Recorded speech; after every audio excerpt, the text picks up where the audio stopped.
Hello again, everybody. Welcome to Leading the Way Today, powered by Leadership America.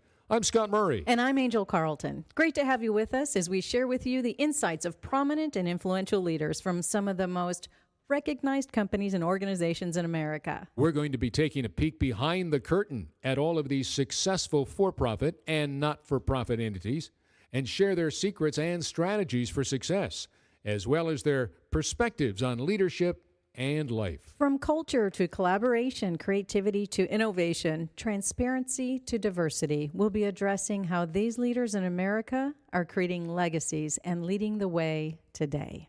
You talk about great organizations and great people, big brothers, big sisters of America, leading the way on this Sunday afternoon. And I want to tell you about their incredible president, CEO. I mean, you look at this. Did you see this bio? I did. For Pete's sake, she's the former mayor of the great city of Tampa, Florida. Pam, what is the story here? My goodness gracious, I thought you worked for Big Brothers, Big Sisters. This bio goes from here to California. It's and she's an author. No, not at all, but I am very privileged to be a part of Big Brothers, Big Sisters of America.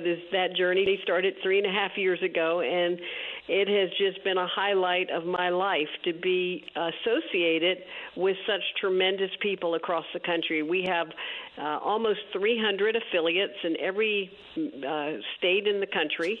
Almost every major city has a Big Brothers, Big Sisters affiliate. And they are just the most remarkable people, all concerned about helping our youth by finding mentors for them and helping at-risk youth. So it's been a great part of my life. Well, I tell you what, we're delighted to have you on board, not only for Big Brothers, Big Sisters of America, but more importantly this afternoon on our program. And I do, before we move on, want to ask you about your book, Straightforward. Not only are you a former mayor, but you are also an author. This was released back in November of 2011, and it said in the book that you draw from your own experiences and share the skills and characteristics needed to become an effective leader. And that's what this program is all about, leadership, and just getting it done the way it should be done. How about this? What are some of the other things, and what was the initiative and the incentive for you to write this book in the first place? Well, Scott, when I finished my 2 terms as mayor, I had sat through so many meetings, met so many people, my 26 years of public life, where I really came to some conclusions about what I considered to be good, sound, straightforward leadership. How many times, and I'm sure this has happened to many people listening right now, they sit in a conference room or they have a boss and they think, how in the world did these people get there? Because they don't seem to have any good leadership characteristics. And so I said, I'm one person, but I'm going to write down what I think makes a good leader. And so that's what the book is all about. It talks about, first of all, we're all a work in progress, but a straightforward leader is a person who is kind and respectful, is a good listener, is a facilitator who brings out the best in people, who competes without making excuses, a person who treats every single person as important, not just people who can do something for them, a person who is optimistic and positive and forward-thinking and doesn't dwell on the past. A person, though, who has a sense of history, because when you have a sense of history, you're able to see patterns of human behavior. And those patterns, we all are the same, whether 100 years ago, 200 years ago, or 1,000 years ago. And so understanding those patterns of human behavior help. And being resilient. I think resiliency is an important trait of leadership. And so I set out to write what I thought, I define it as straightforward leadership. A lot of times you sit with people, it's a lot of BS, it's a lot of talk, and there's no action. A lot of people just don't treat other people properly, and then they wonder why they don't get results. After I left office, I started talking about leadership, would give talks about it, speeches mostly to companies. The message really resonates because people are always trying to improve themselves. And a lot of times there are, all kinds of leadership programs and webinars and so forth, but sometimes the answers are just pretty straightforward and simple in terms of how you should conduct yourself as a human being. Well, I'll tell you what, it sounds like you're pretty spot on with how it works in this world, and we need more kindness and some of the other things that you alluded to. And yet, one of the things that we do to kind of play off of what you just shared with our audience is when our special guest comes on, we do what we call our lightning round, our leading the way lightning round. It's just a little 5 questions quiz. It's kind of your journey to success. It's quick, it's fast, but it kind of lets the audience know who you are and maybe more about what you're all about. So let's go through this. First of all, your first job, and what did you learn from it? What comes to mind? I'm from Tampa, and Busch Gardens is a big employer. And so my first job, I was 15 years old. I got a work permit so I could start to work at 15, and I worked at the Zagora Cafe at Busch Gardens. So I was behind the counter, and those ridiculous outfits, and hamburgers and French fries. It looks like so it was great. You know what? I think what I learned from that is, I believe you have to have a strong work ethic, and I think whatever job you're given, you do well. And I remember, it was always so hot, so humid here. And at the end of the day, their insistence how things had to be so clean before we left. And, it stuck with me that no matter what the job and what you're paid, do it well. Mm-hmm. Yep, get it right by doing it right. Yes. Absolutely. Great advice. Okay, Pam, who were your top 2 mentors in life, and how did they influence you as a young professional? I think one of the reasons why I feel so strongly about Big Brothers, Big Sisters is because I believe in the power of mentorship. I've had 2 very important mentors in my life, non-family members, because most people believe that their parents are important mentors. One is someone who's still one of my closest friends. Her name is Fran David, and she was in local political office, about 26 years older than I am, and she took me under her wing early on. When I wanted to run for office, I started running for office early when I was 25, and she really took the time to help shape me as a person and as a public official. And, on election night when I got elected, I was, ran for the county commission, and it was, I was only 26, and she turned to me and said, don't screw up. But I mean, you don't want to let people down, right? People who have invested in you, people who have put their own reputations on the line, you don't want to mess that up. She's still very important in my life. The other mentor, Fred Carl, wonderful person. He was a former Supreme Court justice of the Florida Supreme Court. He was a county administrator when I was a county commissioner. When I became mayor, he was in his early 80s, and he had Parkinson's disease. And when I became mayor, I called him, I said, Fred, do you have one more job in you? Will you become my city attorney? And he said, yes. And I said, just want to make sure I know you're frail and so forth. And he said, Pam, always remember this, cherish your days of significance. And he said, and if you want me to serve, I'm going to serve. And though it was a hardship for him, he became my city attorney and my close advisor while I was mayor. So, and I always remember that too, and I think that's good advice for people, is cherish your years of significance. In this country particularly, we often don't value people once they are out of the workforce, and we don't value sometimes our older citizens, even though we should. We should be a nation that completely honors and values people as they grow older, but that doesn't seem to be a cultural phenomena in our country. And I think it's important for people to value the years where they have a chance to make things happen, either in their community, in their job, in their family, their years of significance. Although all years should be years of significance, often we find in our country that's not always the case. Great answer. Great answer. And I'll tell you what, the next question kind of plays off of what you said what your book was all about leadership. So what's been the most significant experience in developing your skills during your lifetime as a leader? What comes to mind? So many, but when I first became mayor, and we have a strong mayor form of government in Tampa, so, I don't sit with the city council. It's not like I'm one of the city, you're the executive, and then you present things like you present the budget to the city council.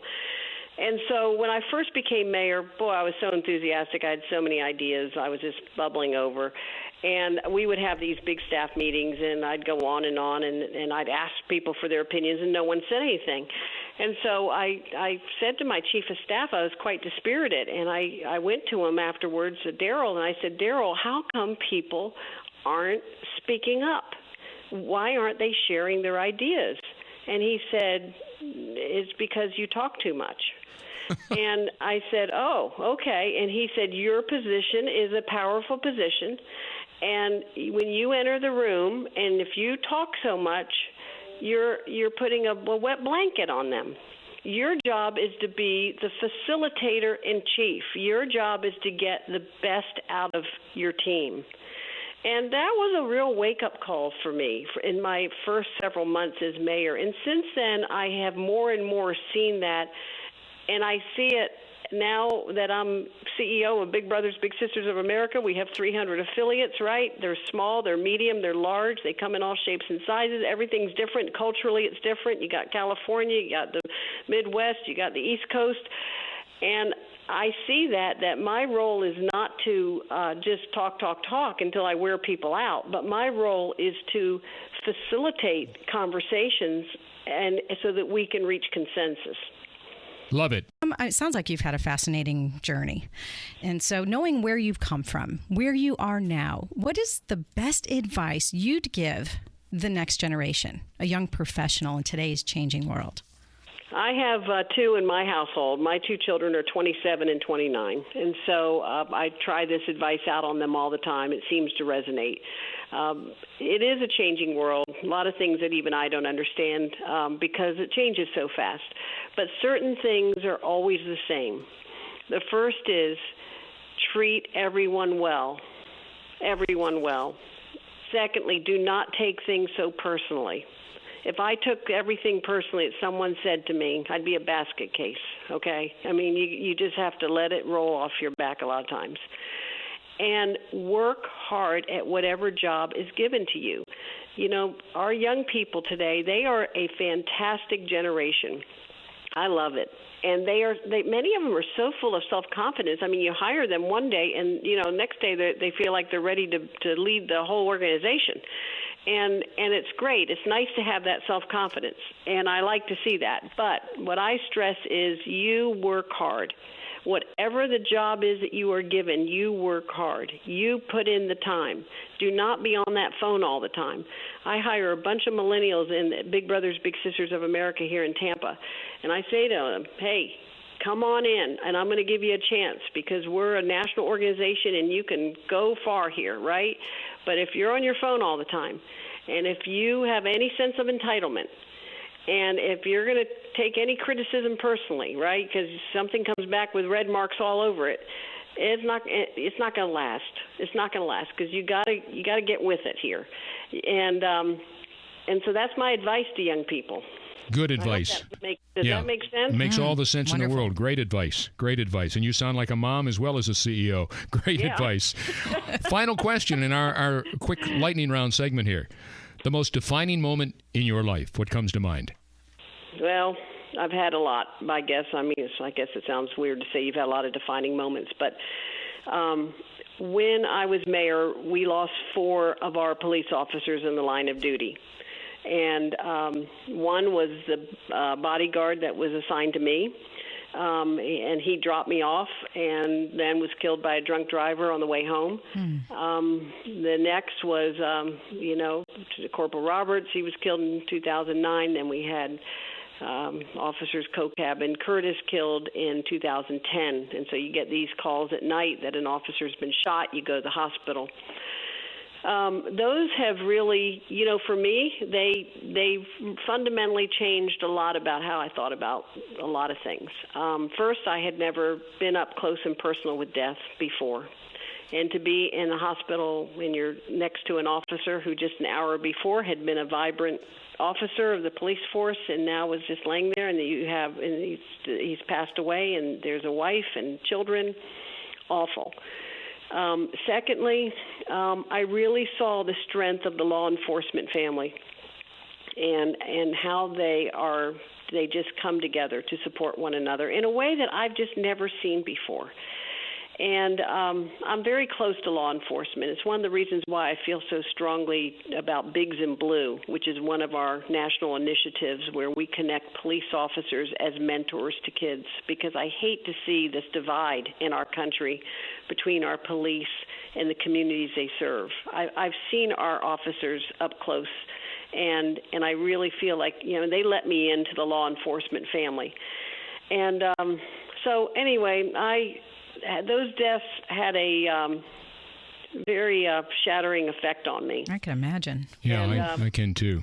Oh, I think gosh. of those officers every day, and so that changed me. Yeah, I can well understand that. Take it away, Angel. Let's give them a little history. Big Sisters has operated under the belief that inherent in every child is the ability to succeed and thrive in life. I love that. And as the nation's largest donor and volunteer-supported mentoring network, Big Brothers Big Sisters makes meaningful, monitored matches between adult volunteers, which they call bigs, and children, which they call littles. I love that too. Ages 6 through 18. In communities across the country, they develop positive relationships that have a direct and lasting effect on the lives of these young people. You're doing amazing, amazing work, and so needed in this world today. You've been there for almost 4 years now, Pam. Mm-hmm. What has impacted you the most since you've been there in your time at Big Brothers Big Sisters of America? I fell in love with the mission, and the people doing the great work are our affiliate leaders and staff in all of these affiliates across the country. What really has impacted me is when I've seen the power of the relationship. Terrence and Terrell out of Cincinnati, Ohio. Terrence is our Big Brother of the Year, selected nationwide. I met them in San Diego over at our conference when we honored them. And Terrell said to me, he said, I've been in a gang if it weren't for my big brother. My goodness. When Terrence came into his life, both of his parents were in prison, both. His little brother had just been killed. He was taken in by an aunt and uncle. They called Big Brothers Big Sisters. They said, he needs a big brother. Terrence came in, and he said, I didn't know what to expect, They are best friends today. Today, Terrell is headed to dental school. Oh, great story. Wow. Now, if this were the only story, then you'd say, okay. I mean, one story, right? Yeah. There are tens of thousands of these stories because of Big Brothers Big Sisters, because a caring adult decided that they were going to take an interest in a young person's life who needs a steady influence, a role model, someone who cares, someone who can show them a different path.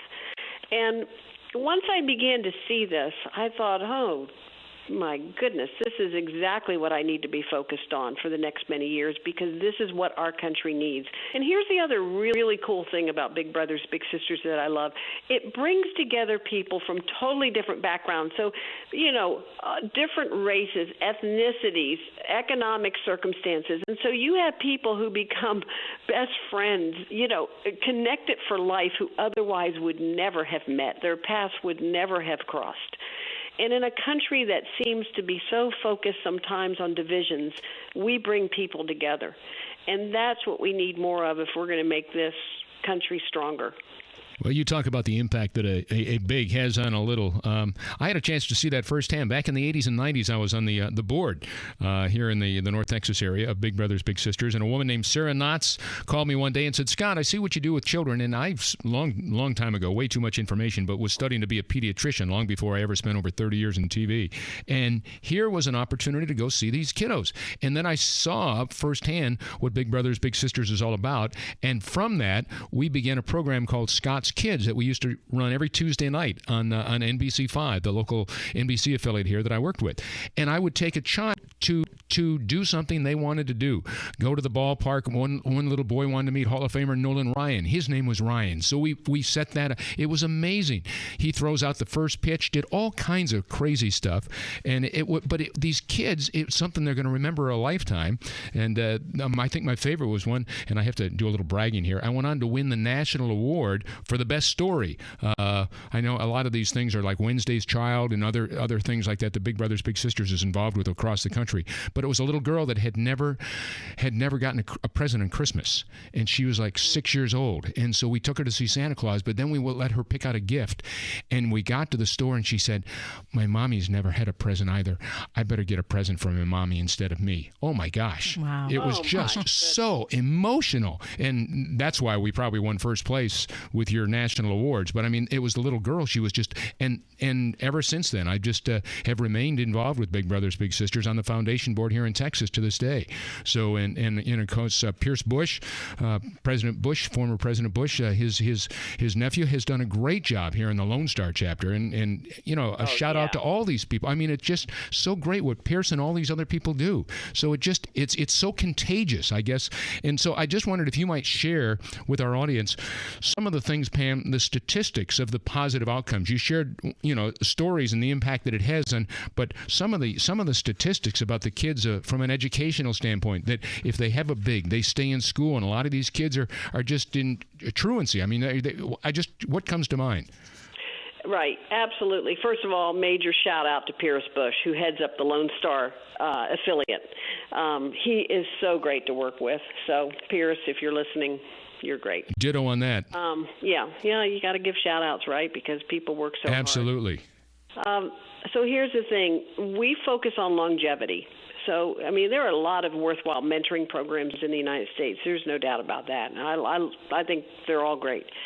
But with Big Brothers Big Sisters, it's professionally supported, so you have a match support person assigned to your match. And we focus on longevity. We want the match to, at a minimum, last for 12 months. Our average community-based match is 30 months in length. So, that's pretty good, right? I mean, we're going on 2+ years. And because the longer the match, the more of a difference it makes. And here are the different. This is what we find because of Big Brothers Big Sisters.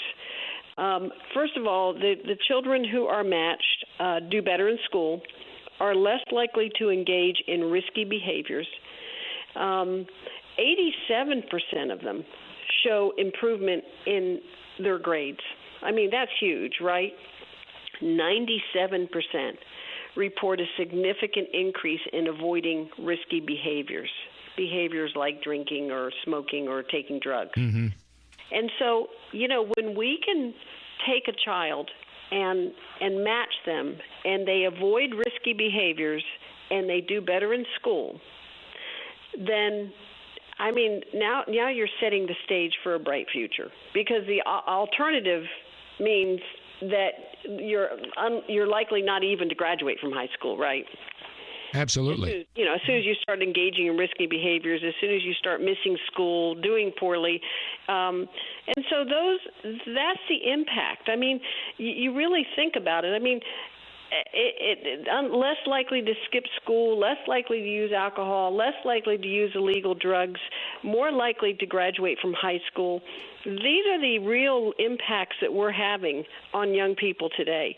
We like to focus on the 3 E's. We want our young people to be either employed, enrolled, or enlisted. Right? We want one of those 3 things for a young person. You either get employed, you're enrolled in school, or you're enlisted in the military. One of the 3 things. That's got to be the path. Bigs help our littles focus on one of those 3 directions. I love your 3 E's, and I'd add one more to it. If they're all 3 of those things that are great, they're engaged. And if you keep them engaged, they're not going to have time to find themselves in rather precarious situations, if you know what I mean. So encouraging. Yeah, for sure. I love that. I love that.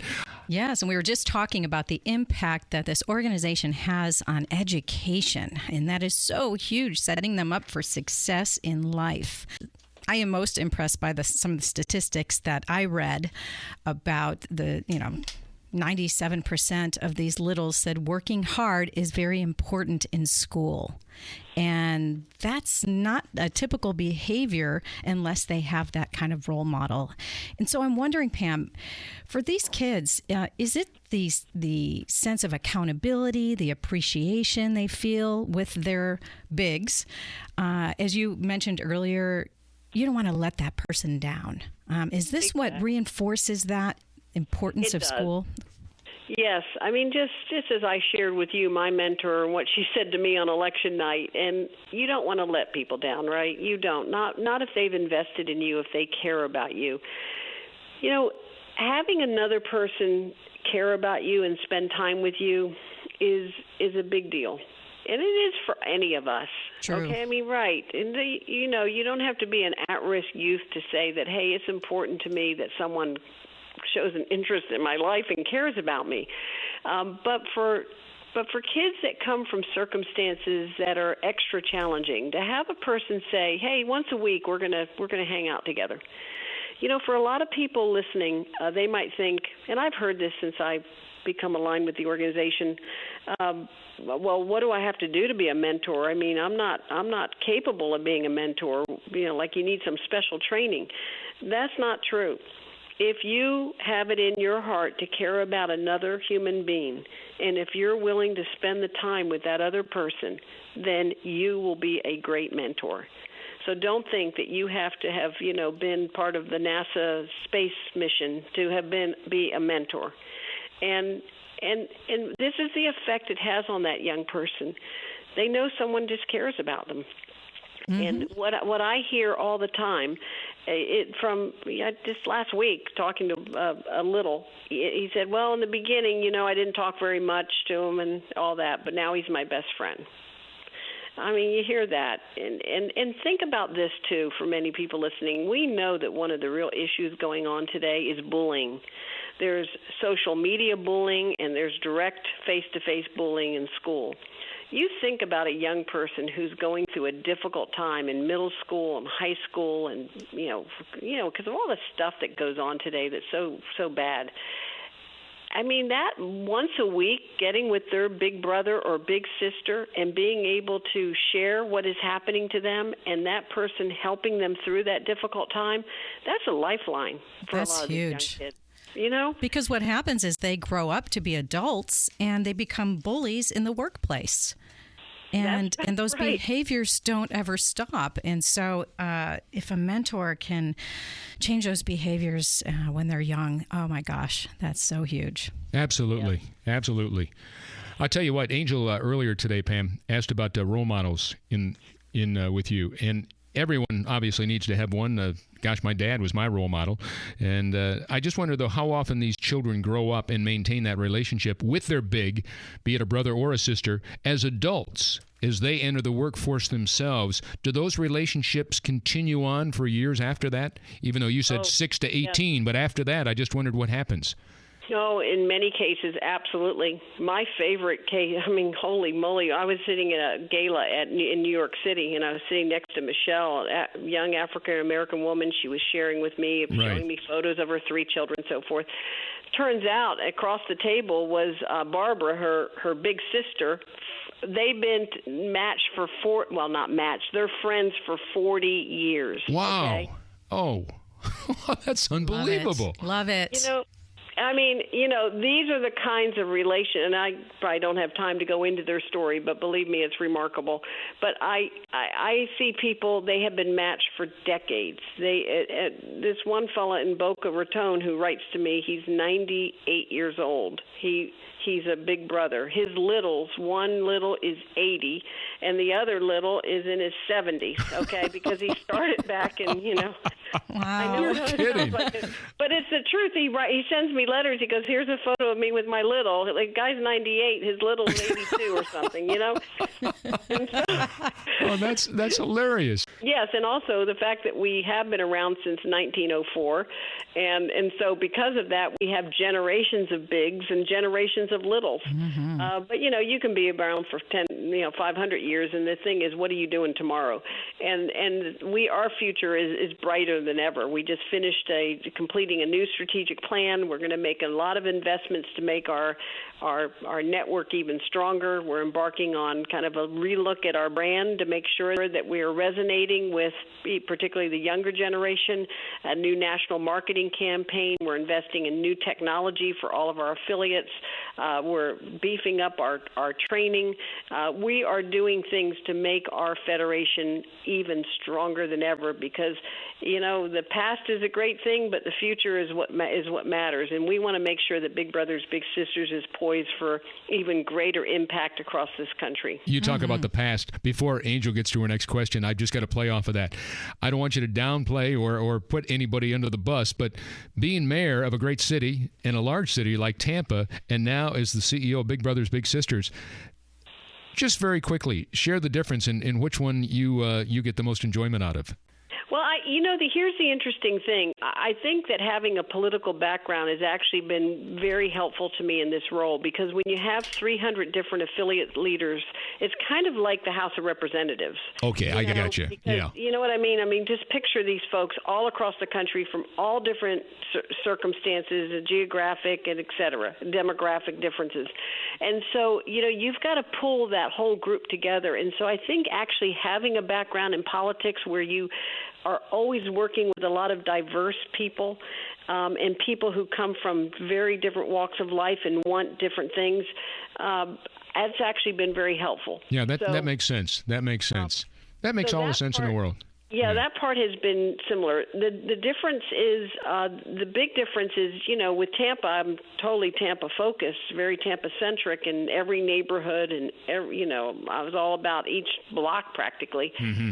Well, now I'm on a plane all the time. I travel a lot. Yep. And so that's a big difference, but it's given me the opportunity to really understand our country better and what a country we have. Yeah, absolutely. I wish that we could all speak sometimes in a more positive way about the commonality that's in our country instead of the divisions. Because my travels, which have taken me to places I would otherwise have never, ever gone, have caused me to see the commonality of Americans that really makes us great. We really are a very caring and generous country. We care about our young people. We have many common values. And regardless of our differences, I see America that has a lot of unifying themes to it. And my travels have taken me I just see this country in a different light because of it. You seem to have a vision and an appreciation for the future generations and what it takes to attract those volunteers to help to keep this organization going and the importance of being agile. I was wondering if one wanted to become a mentor, what type of training is provided for them since they're dealing with some situations that they may not be familiar with? Absolutely. And so that's the beauty of Big Brothers Big Sisters. You are, first of all, matched with someone that the professional staff believes that there's some commonality there. And so it's not, it's a very careful match process. And then you go through a training and you have a match support specialist that you can call at any time if you're having difficulties. You might call and say, you know what, my little's not really talking to me very much. It's hard for me to get him to talk. I feel, whatever the case may be. And so that's why the professional staff is so important. We're also, as part of our strategic plan, embedding more trauma-informed training into all of our matches because many of these children have been through traumas. And to understand how trauma affects the brain and affects a young person and their day-to-day behavior is very important for a big to understand that. So trauma-informed care is something that we are really embedding in our training. So, yes, you are trained. You do have a lifeline, in your professional staff. And that's what helps to make our matches so successful. Let me ask you this. If you were to share with our audience the most important thing they can do that you would like to share about what Big Brothers Big Sisters does every single day, what might that be? This country is only as good as the next generation. And we always think that we are exceptional, and we are exceptional as a nation. But that exceptionalism ends when we don't make the next generation exceptional. And that means we have to impart our wisdom, we have to impart our time, and our caring heart. And if every adult takes the time to do that, then the next generation will be just as exceptional as the ones that we have revered in history. And that's what Big Brothers Big Sisters is all about, giving of yourself, giving your time, giving a little bit of your heart. Our national website is www.bbbsa.org, bbbsa.org. A lot of B's in there. And look it up, and then from there you can search any Big Brothers Big Sisters affiliate across the country. Connect directly to them. In Dallas, you've got Lone Star. They're a tremendous affiliate. They mentor a lot of kids. I really appreciate this opportunity to talk about something that's just so important to the future of our country. Well, I tell you what, we really appreciate you coming on, Pam. Pam Iorio, President, CEO, Big Brothers Big Sisters of America. A giant thank you, and we look forward to seeing you down the road as well. Oh, wonderful. Thank you. I've enjoyed my time with you. Have a good day. We've enjoyed you, Pam. Thank you so much. Keep up the good work. Thanks. Bye-bye. Bye-bye. For Angel Carlton, I'm Scott Murray. Don't forget to always live your legacy by leading the way. Good night, everybody.